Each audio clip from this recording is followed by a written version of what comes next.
Well, hello class, how are you? Thank you so much for filling in all the work from the last week. It's great to read your introductions, no matter how awkward they are. But I'm glad you're all here. This is a really fantastic experience for me.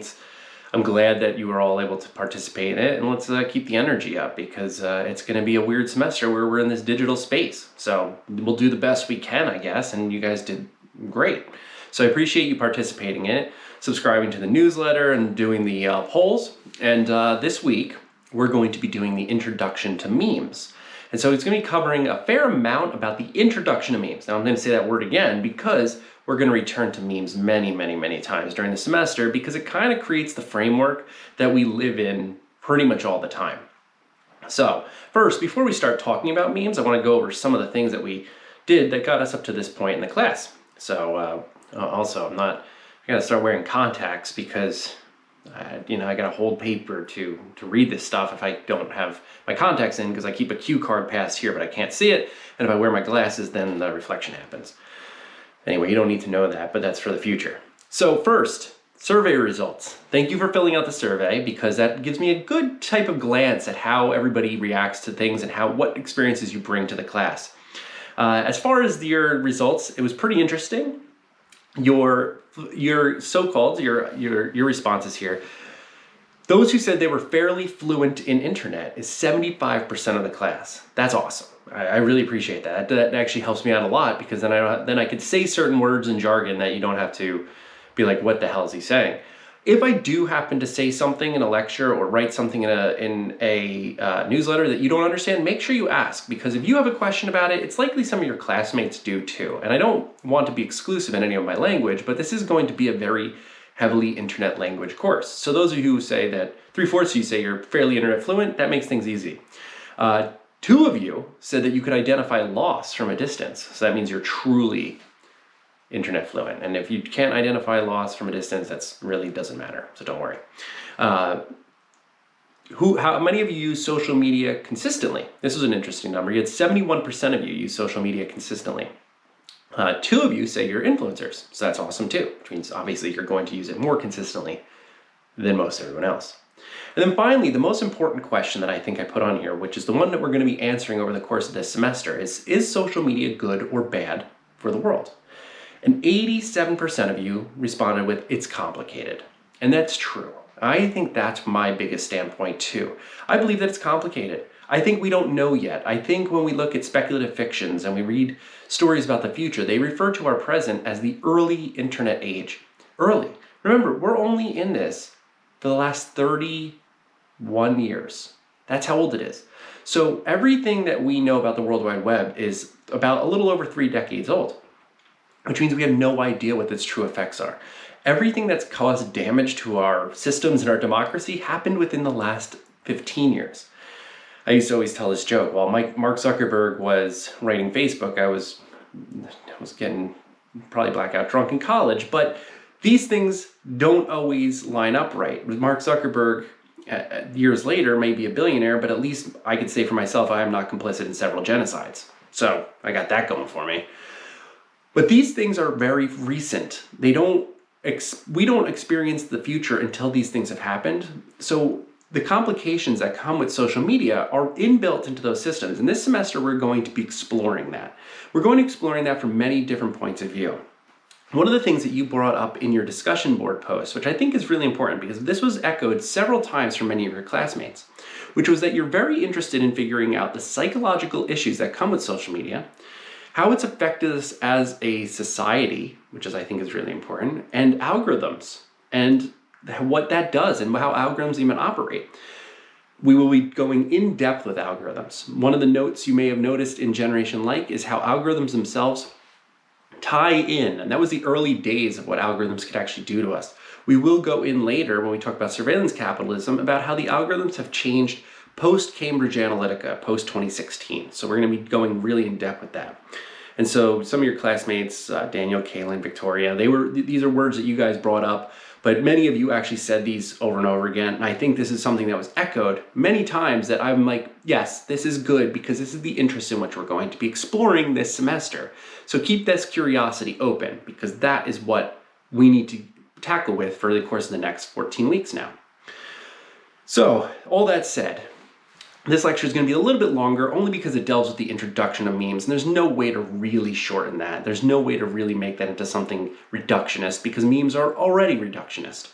Reductionism means taking a big concept and turning it into memetics. Memetics is the science of memes. So I am technically a memeticist. I study that science. I don't study memes themselves. So when I say I'm a meme doctor, I'm actually studying how culture reduces information and makes it shareable. That's what I actually what I study. What I study that through is media studies. I use that through the lens of media artifacts. So my true degree is inside of my study, what I did in cultural analysis theory is media archaeology. And so that's the investigation of cultural objects, histories, media artifacts, media outcomes, and audience behavior all in one. So we get to actually see the beginning to the end, and it's very environmental, and we'll get into that another time. If anybody's interested in it, I'll gladly bore you to death with it.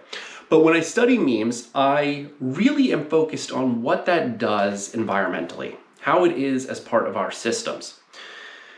So today I'm going to give you a brief introduction of it, and it is brief because normally when I teach memes, it takes weeks upon weeks. I taught a memes course, it was called Memes and Digital Culture, at Malloy College, and it was a 1-credit course, and it spanned over 6 weeks. And so that's how long it takes to really do this specific lecture, but we're going to shorten this down to the next 20 minutes.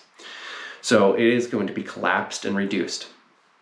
But what we're going to understand from the introduction to this is how memes went from one thing to another and then back again. First, a meme is an idea. That's what a meme is. A meme is an idea you can carry. It is something that you could keep in your head and pass on. A meme is also expandable and shareable, which means that a meme can't just be with you. A meme has to be shared. It has to actually take place outside of your thought process and then has to make other people think about it as well. In visual memes and digital memes, when you make them shareable or put them on Instagram, it means that you're really trying to get somebody into a relatable context. So memes have to be relatable. They have to seem like somebody else gets them. Because if they don't get them, then it becomes too niche. It's still a meme, but then it's too much of a niche meme, and then it really becomes community-oriented. Niche memes are pretty important, though, because they create community. So the more niche your meme is, the more likely the in-group gets it, but nobody outside of it. So that's first. So I'm going to go back to the beginning of viral media, because at one point or another, viral media and memes collapsed. They are now the same thing. I would say that Vine is the cause of that. Rest in peace. And I think that TikTok has taken that lead and become the viral meme factory, which is what you're going to read in Gia Tolentino's article for homework. And we'll get to that in a bit. I think that article also encapsulates a lot of the questions you had about algorithms and tracking and how memes actually operate will be in that article. To be honest, it's one of the most fulfilling ones I've seen in quite some time. So first, in the 1990s was really the first time memetics became something part of viral media. And it happened via the news systems. When news became 24/7, they had to report on things, but sometimes those clips would be reused. The beginning was these tragedies or these horrific incidences like the Rodney King beating, which went viral. It went media viral because everybody was talking about it. And what I mean by viral is it left its original space, entered news, entered early internet forums, chats, and it became part of culture through reductionism. It means it was clipped out, removed from its context, and then made into a political entity. That's the object of a meme outside of its container. Sometimes these things happened organically, sometimes they didn't. I'm gonna link this in the newsletter, but there's this documentary that was made about this viral video called Winnebago Man, or The Angriest Man in the World. Content warning, it's one of the funniest videos ever, but it is quite the amount of curse words, which you guys are all used to, but oof, man, he is angry. The Winnebago Man was viral because people would share VHS tapes of this man losing it when he was trying to shoot this commercial that he was producing, and he just couldn't get grips on it. So this became viral media by VHS tape. It got shared around, and then eventually, one day, in the late 90s, somebody digitized it. And then it became email fodder. And email fodder means that it's a file. Back in the day, people used to have to download viral videos. They'd click on their email and download it, and you'd wait while your stupid dial-up would get it to you. And then eventually you'd be able to click and play on it, and you go, huh. I remember my first viral video I ever saw was a lawnmower that was like rigged to fly like a drone, and it like took off. And I remember thinking, huh. But it was a viral media because I then shared it with somebody else. I made sure it moved on. That wasn't a meme, that was a viral video because it doesn't have any idea to it. It has no substantive transference of power. Angriest man in the world is a meme because you can relate to it. You could connect to that. So that's the difference, is that when you can relate to it, it becomes mimetic. Finally, in the early 2000s, pre-YouTube, there was many hosting places. We'll get back to this next week. Allegedly, previous to YouTube, there was about 17,000 YouTubes. That's the viral number for that. Nobody has real numbers to verify that, but that's what somebody said and that's what we go with. That means all the video hosting places on the internet. And so all of these places were able to share media, have hyperlinks, connect to them. And all of these things were hosts for media that we could see. And one of the earliest viral medias was an unfortunate pit known as the Star Wars Kid. And Reza Aslan was this young man who was basically filming himself do Star Wars moves, very cringe, and his friends found the tape and instead of giving it back to them, basically cyberbullied him and put him on the internet. And when they put it on the internet, he became a viral sensation. Unfortunately, that resulted in much more cyberbullying. So he went viral. It was an early viral video, much the way that many of the other early virals like Numa Numa or so forth became it. We'll talk about viral media next week. So I'm going to switch here because now we're going to see where memes branch from that. At the birth of YouTube, viral media took its own turn. Viral media went one direction, memes went the other. Like I said, next week we'll talk about YouTube because that's my other bit of history. I've been studying YouTube since 2006, so that's next week. But around 2006, 2008, that period of time when people were migrating their way onto the internet because social media became an omnipresent force in our lives, as Facebook became more dominant and MySpace started weaning, people started cohering into groups. They started finding places in which they could communicate and share ideas that were specifically theirs. They developed their own language. And that's where memes really have an operable stance. They become an operational piece of linguistics when you create your own insider language. These insider languages were often made in meme factories. Gia Tolentino's article in The New Yorker was originally titled TikTok and the Meme Factory, but when they wrote it out, it's how TikTok holds our attention. They changed the headlines for each platform. But TikTok is now our meme factory. But at the time, it was probably the Chans. It was probably 4chan. Do not go to 4chan. I understand that you may have been there already, but as an educator, I have to tell you that. Don't go there. You cannot unsee things, okay? So when you can't unsee things, you just don't want those things in your head. So that's just my content warning for 4chan. Don't go there, okay? I've been there for you. Let's put it that way. So 4chan was this meme and viral factory. It created its own language. It created its own type of subcultures. If you really, really want to know a lot about 4chan, you should read Dale Barron's book, It Came From Something Awful, which came out in 2019, which gives a pretty robust history of 4chan and how it affected our present. But in terms of this lecture, we're going to talk about lolcats. So lolcats was really the first iteration of a digital meme. And a digital meme was different. Digital memes were objects of media that were no longer attached to some sort of referential artifact of our real space, but were actually created for a digital space solely. Those were internet memes. So I'm just going to read real quick from Memes in Digital Culture by Lamore Schiffman, which is like the definitive definition of a digital meme or an internet meme. And she writes, combining these two principles, the principles of Richard Dawkins' approach, the selfish gene, which is where the term meme, our current term meme comes from, is 1976. That is the meme that Richard Dawkins used by saying it's similar to a gene. A gene, a genetic piece, is basically the smallest part of us. That's us. At the smallest level, we are genetic. A meme is the tiniest bit of culture.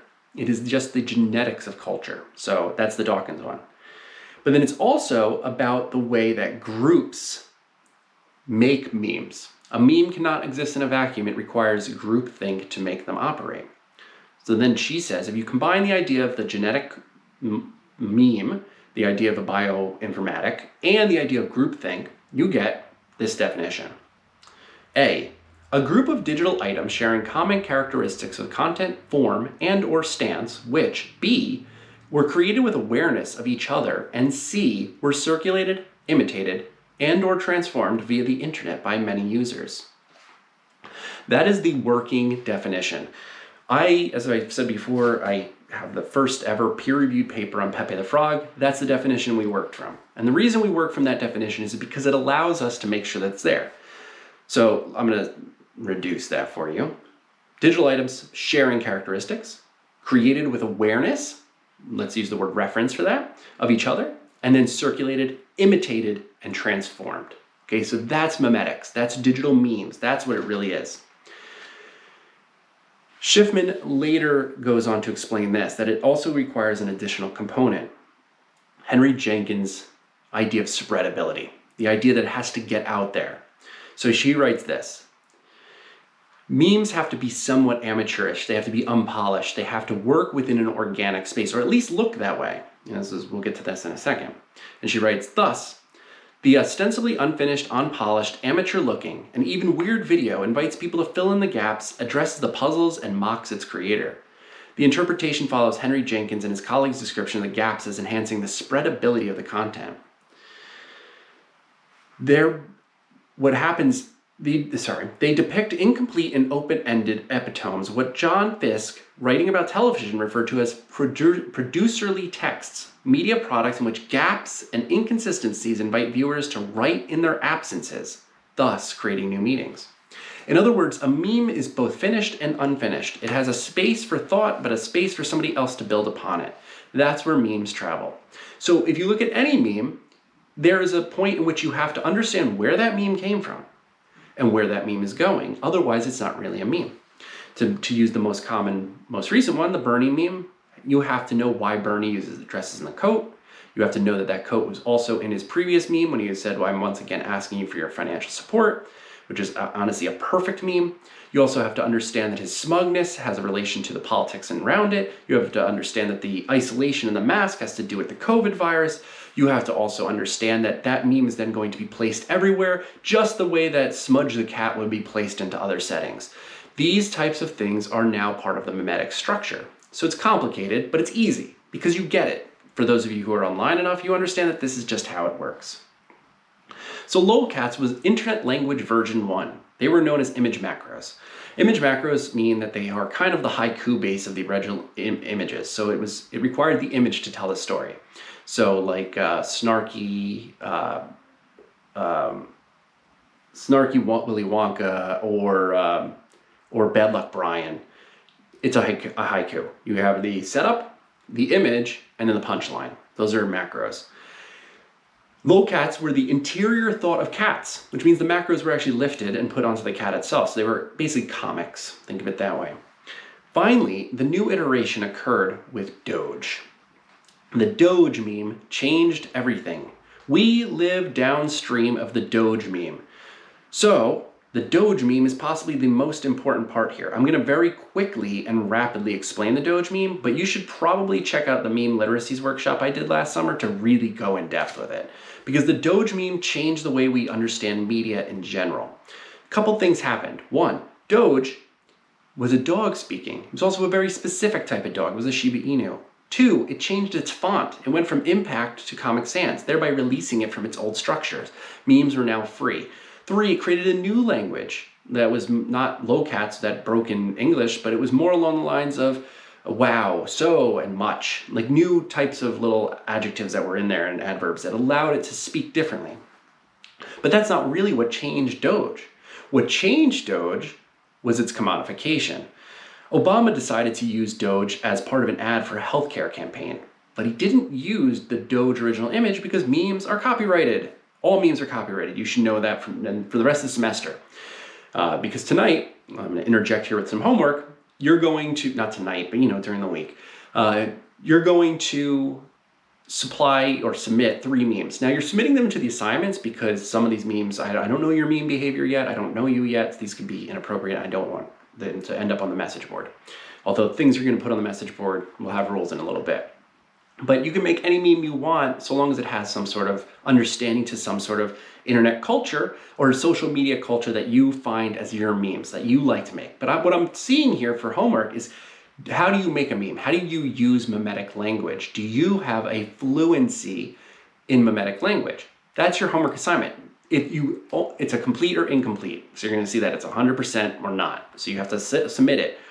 I'm then going to know how much of your fluency is derived from that, because I could then see it based on the meta text that's embedded within your meme. So we'll get to that soon. When the memes become commodified, meaning that they are part of a sales system, they lose their organic structure. They're no longer wholly of the internet. Now they are part of a world in which they're connected to commodity corporations and the disorganic. That hurts memes desperately. Once you've crushed a meme into commodification, you've basically decided it was going to be a sellout, which is one of the best parts of Generation Like that I think is the greatest, is when Doug Rushkoff says, what does sellout mean? And Douglas is going, it's weird because they don't know what sellout means, because it means something different in the present than it used to. And that tells you that the term itself has actually converted away from its original meaning. But memes shouldn't sell out. They lose their organic authenticity. And authenticity comes from memetics that is necessary for us to understand why they're important. The reason this is really important is because there's a shift in our culture around the time of the Doge meme. When we talk about this next week, too many cooks I always use as there's a before too many cooks and an after too many cooks. And too many cooks, which I'll link to in the newsletter, but it's nostalgia packaged as a meme. It's pure nostalgia of all old TV shows packaged as a meme. I'm in the midst of figuring out how to put these things together into an essay about WandaVision, which is like a different idea of nostalgia, but Disney-fied, Marvel-fied. I like WandaVision, but it is somewhat similar to the other end of Too Many Cooks. It's like this version or this year's version of it, but I digress. But after Too Many Cooks, meme worlds changed, meme factories changed, and everything started operating differently. And this brings us to our last point, Pepe the Frog. So, Pepe the Frog is really the shift in meme culture. And this is where we're going to end today because it goes deep from here. And so we're going to return to memes 2 to 3 more times during the semester, but this time is just the introduction. Pepe the Frog represents what happens when a meme shifts through culture, an actual maturation of a meme. You really want to watch the movie Feels Good Man to understand this, so I don't have to go into its full depth here. But what happened with Pepe, in the article that I wrote, is that Pepe represented a shape, a framework. Somebody else can use Pepe. My article proposed that Pepe was ripe for commodification, just in the way that Doge was. Because it was unused or unmanned by anybody but as part of a groupthink, a corporation could grab this meme at any given point. I'll also link to this article, or maybe, I'll find a place for it to be. It's a stupid paywall, in case you're really interested in reading academic work on memes. But the idea of Pepe is that Pepe, because it was already structured from a 2004 comic, it had this phrase, feels good man. That feels good man becomes sort of this earworm, feels bad man, and then it becomes like these ideas of Pepe can be reduced to something screaming, like a screaming frog, because it's attached to something else. But sometimes memes are attached to the world as well. Pepe benefit from a fairly large series of coincidences that are now called meme magic, but it really was just coincidences. These meme magics are very important, and its reducible stance is this. At the time, online, if you were using World of Warcraft, you might not have used the word LOL for laughing, you might have used Kek, K-E-K, which was the similarity of that. But at the same time, somebody discovered that an ancient Egyptian king that was a frog was also named Kek. So these things align. Now this is like the idea that everything is connected, but these are the references that were no longer surface level. Where Doge referenced an image on a message board. So a Japanese man posted a photo of his dog, and the dog was crossing its little arms, little Shiba, and then somebody took that meme years later because they heard something from a 2005 web series called Homestar Runner, and the word Doge got in their head. Doge, 2005 meant Venetian treasure.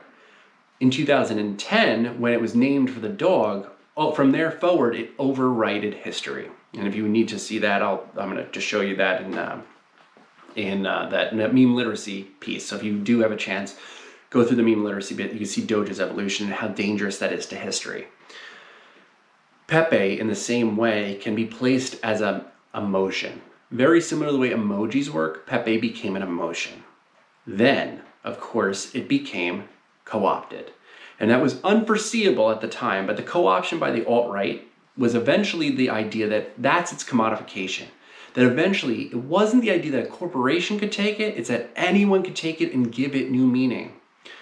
All memes are ripe for new meaning. You have that power, you have the literal power as a human being to overwrite history by giving and renaming things. Remember, as everyone always says, including Thor, all words are made up. So when you know that everything is made up, you have the control over the way that the future interacts with those meanings. So memes once went from very easy to understand and diagnosable, shareable media that was meant to make you laugh, all the way downstream to replacing words themselves. Language literally is mimetic. It becomes something that is culturally necessary. In other words, you can't understand a meme unless you understand its reference. Language does the same thing. Language has to be built upon, you learn, you gain new language and linguistics and knowledge, and then you can reference other media. So memes are the replacement of language. They are the way that we can share large concepts into very small shareable devices. So, where does TikTok fit in? And I know this has gone quite a long lecture, so I'm gonna wrap this up here. TikTok rolls into this because it's literally a meme factory. It's built that way. The ability for you to find the origin audio and then replace that audio with different visuals means that you could build upon its original structure. She uses Lil Nas X. Lil Nas X's Old Town Road is kind of one of the examples of this. But as long as you use that original audio structure, you could build up memes. You could also build across with TikTok. In other words, you could do duets, you can mimic other people, or you can mimic frameworks. So if somebody does a dance, you can do their dance over, because those become the memes. The viral factory of TikTok is honestly beautiful because it is one of the few social media I've ever seen that A, allows you to share, it gets you onto other platforms, like Instagram is pretty much stuck. But it also allows you to understand that it works the way viral media worked in the 90s, it works the way that memes worked in the aughts, and it works the way that digital memes worked in the 2010s. It is a perfect app. In that way, it is a very empowering and powerful app, so we have to be fairly careful with it. So your homework is fairly simple for that. You have to read Gia Tolentino's article, and you have to tell me what part of that was the most impactful. It's a big article. You could also listen to it. There's an audio feature at the top.